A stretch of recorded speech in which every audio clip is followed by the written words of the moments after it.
Hello, everybody, and a warm welcome to all of the new Discord members. If you haven't signed up to or you haven't been part of our Discord community, you'll be able to find the link at the bottom of this video in the description. Please join us and get yourself familiarized with the community overall. I upload Bitcoin meta report on there 2 to 3 times per week, or anytime there's a big event that's that takes place, or that's about to happen. All the important closes on Bitcoin, I upload them regularly on the Discord. Also, I give I'm not really a big fan of giving callouts, but I do give callouts from time to time on there, and you can check out my success ratio on there. Um, it's all coupled with good risk reward. I don't blindly enter on any trades. Neither do I recommend anybody enter on trades with 100x or whatever. It's all with proper risk reward ratio and proper risk management. That's extremely important. So, anyways, without further ado, let's get into the meat of the bones.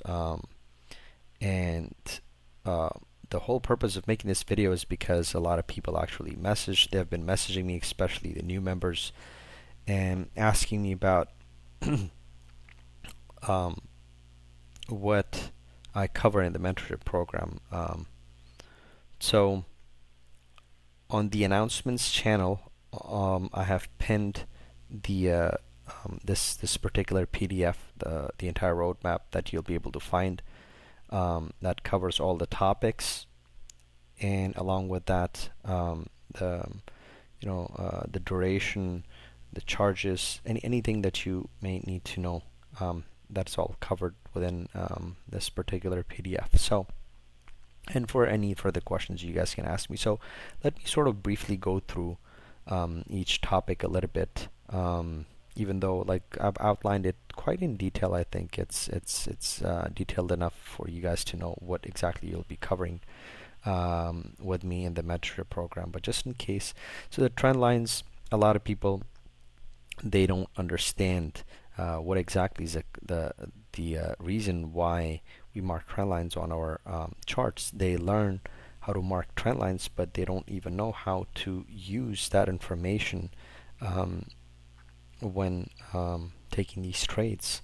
So there are different types of trends, interior versus exterior, and there's what he likes to refer to them as range trends, or like I call them, trigger point trends. These are all fancy names that he comes up with all the time, but just the important thing is a concept, not the names.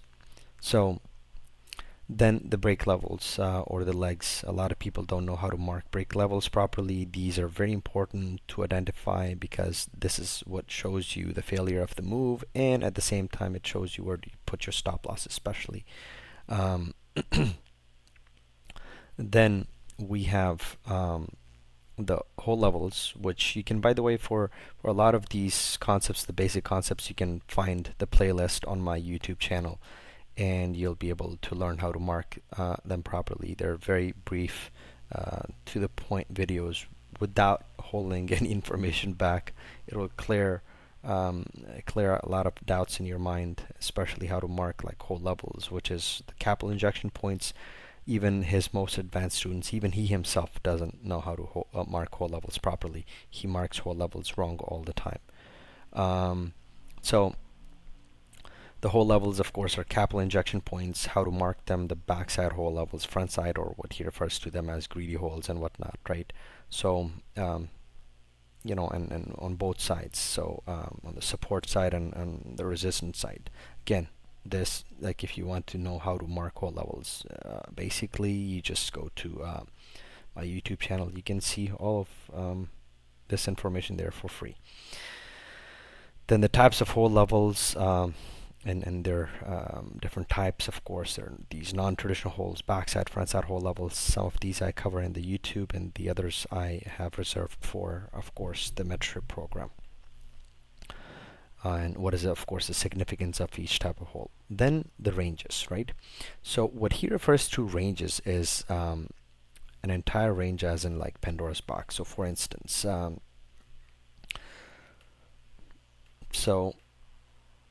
and by the way, I've covered Pandora's box within the YouTube playlist as well. So if a move is sort of like stuck in between a range like this, it's like a Pandora's box, right? So I prefer to call this a Pandora's box. As I said, just the concept is important and the names are not, but just whenever you see in my lingo, whenever I say ranges, I'm talking about buying ranges. So the little ranges that are hiding within the peaks and valleys, right, where we actually take our trades, those are what I refer to as ranges, right? Or sometimes I refer to them as buying ranges. This entire range of the movement, I call it Pandora's box, right? So I just wanted to distinguish that, right? So whenever you see on here range, right? So it's basically I'm talking about a buying range, right? So there are different types of ranges. The how to mark untested ranges properly, which he makes so confusing, right? I've simplified it and the time frames and the relevance of each, right? Then profit capping, and a very, very important concept, right? How to know what to expect out of a move, depending on what time frame and what type of whole level within a range, within this buying range that you bought, and what can expect out of that move, right? It helps with your entries as well as exits, right? Knowing this concept. So a lot of the advanced students, when they reach out to me, they struggle with exits because entries, the whole focus is always on entries, but where to exit, how do you maximize your profits, right? That's an important concept as well. Now, and then basis or origins, right? So I personally prefer the concept of basis a lot more than origins, even though they are very similar. They're extremely similar to each other, right? So all of my former students that have been with me, I've shown them how to mark both origins and bases. But as I said, the concept of bases is a lot simpler to understand and you can easily replicate it, whereas origins, there's a lot of confusion around it. So I prefer to teach bases, but that does not mean that if you learn how to mark bases, you're not going to know how to mark origins anymore. No. Once I explain this concept to you, you're going to be able to identify both. Okay, so think of it like basis slash origin. I cover both in there. Okay, now then what I refer to as ladder zones and polarity, right? Now this is sort of what defines what the very top and bottom of your range or Pandora's box. Like the reason I'm calling it a range because his students prefer to call this an entire range, but I like to call it Pandora's box, right? So like what are the exact polarized moments within the chart? What are the ladder zones within this entire chart, right? I cover that in these topics, right? Then of course the Pandora's box, which is what I showed you guys, that one and how that is related. What is the correlation between a Pandora's box and an advanced distribution accumulation cycle, right? And how to mark like local and global and legacy Pandora's boxes and whatnot, right? So then of course the advanced accumulation distribution cycles, right? So I have modified this, right? I've modified this a little bit from his version because his version, as you guys may have noticed, that in the FOT he talks about advanced cycles quite a bit, and then in butterfly effect he rarely ever talks about it, and he doesn't actually show you how to use advanced cycles to really take any trades. How can you utilize that method? It's all good and dandy seeing okay, move is going up, it's breaking trends and whatnot, but how do you use that information to take trades in the moment? How does it help me when doing the meta report, right? So I have sort of deciphered that in like all my students, they know exactly, you know, how I use this method to identify, and ascertain the important pieces of information from the chart and to know where the move is going. So, for instance, a couple of things that really helps me identify the bias of the market with advanced cycles, right? And what type of hold levels will be respected within the cycle, right? That's another very important point. Not every single time a move is going to go after the greediest hold, right? That's the safest option available, but you could still take some of the non-greedy holds or a backside hold as well, right? If a move if it makes sense to enter on a less greedy level, why not?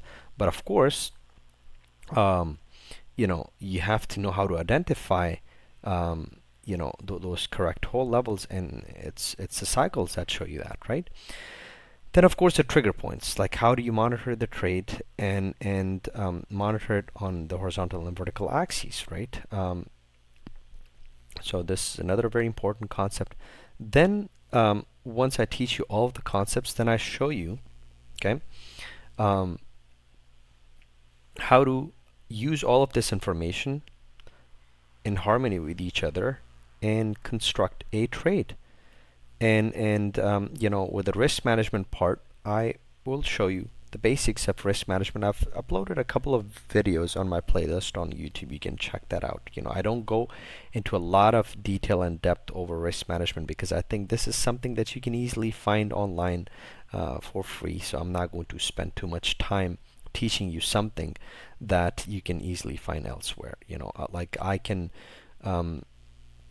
teach you the science, I can teach you the TA aspect of it, right? But the risk management and the MA, the mental aspect, you can find plenty of stuff out there. There are plenty of free videos and PDF books that you can download for that, right? I prefer not to spend too much time on that. And to be honest with you, I'm not even qualified to, like, I'm not a psychologist or anything, so I'm not going to pretend to be good at something that I'm not. As I said, I'm your technicals guy. Put a chart in front of me, and I'll be able to tell you where the next bounce is going to happen. That's my expertise. So, okay. So then, and I'll of course show you how to, calculate risk to reward and have a simulator uploaded as well in one of the videos. I've shown it with a good friend of mine. He's also a former mentee of mine, SpinKick. He has shown in one of the videos, how to use a simulator. You can find that on the Discord to see if what type of strategy you want to follow, what type of risk to reward you want to follow, and what to expect out of it in return, right, over time.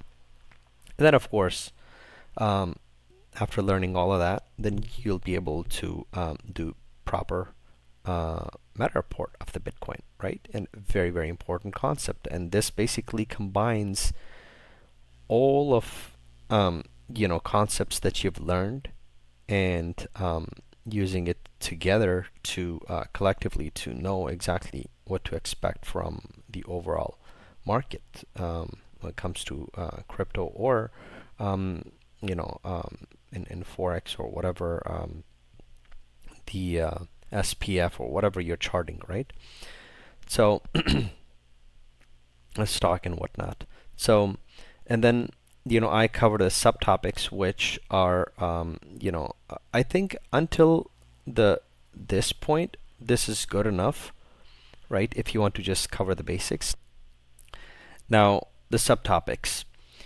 In the subtopics, I cover some additional details that you may not have probably gotten in these basic topics, and that's not because I'm withholding information, but it's just that you have to understand I have a limited time with you within you know the session. So I have to focus on covering the basics first without going into more advanced stuff and confuse you even further.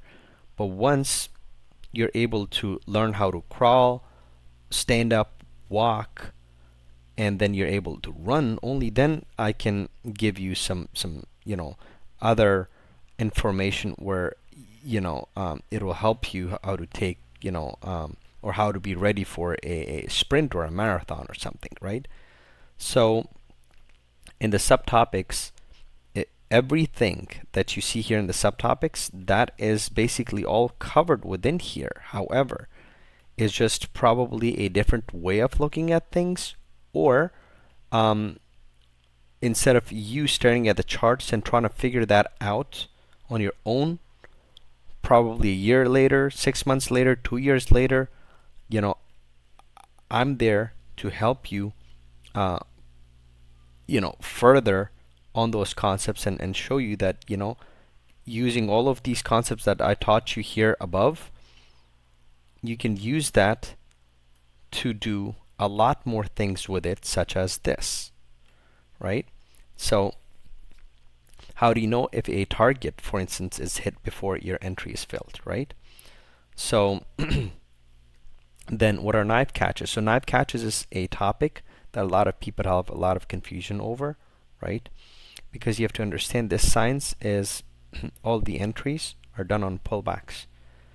But there is a way to avoid the quote-unquote knife catches and have a less riskier entry on the pullback, right? How do you identify that? Now, I have uploaded a free video on this particular topic, and I've covered the basic aspects of knife catches in that particular video, so feel free to check that out, right? Now, then how to scan for altcoins, right? So not a lot of people coming out of Cotton's community are a big fan of scanning, taking positions on altcoins, which I think is a very bad habit that he's given his students, because the people normally underestimate the power of these like small spot trades that they can easily take risk-free or with minimal risk, right? 2%, 3%, 5%. Take whatever you can from the market. You can increase your position size if needed, right? But it's a lot less stressful and compared to leverage trading, right? Especially if you don't know what you're doing, right? And again, with proper risk management, and don't go blindly into any altcoin. So this is the whole purpose of me actually teaching you in this part of the mentorship as to how to scan for the correct altcoins instead of just blindly going into a meme coin that is really hot in the market in that particular week or month, right? I'll show you, even though I whatchamacallit, I actually have made a scanner of my own as well with a couple of the other former mentees. So we've developed a way to scan for altcoins, which I can show you guys as well. Then how to exit a trade if entry is taken against a trend. So sometimes you might be able to find a very good entry on a knife catch, but then where to exit instead of thinking that it's going to go to its profit cap, right? Now, that is another important concept, excuse me, that you'll learn within the subtopics. And then the SR levels, which are the past holds that you may have noticed over time. They have, they're constantly acting as support and resistance, right? And there's a way to identify those to give you an additional cushion factor as to whether or not your whole level is a good whole level to take position on, especially when it comes to doing meta report or knife catching something, right? Then some common patterns that I have noticed. Now, with the patterns, I'm not talking about the typical patterns, with the bull flag and bear flag and all that. No, like all the patterns that I'm going to talk about, they are pertaining to this particular science, right?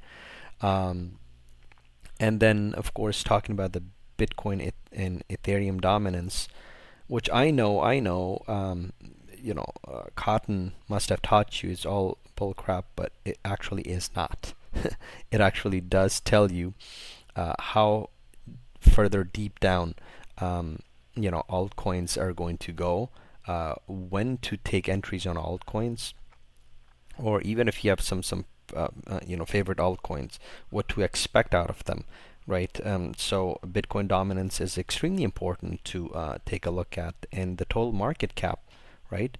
Um, the percentage of move that happens, it all depends on these factors, right?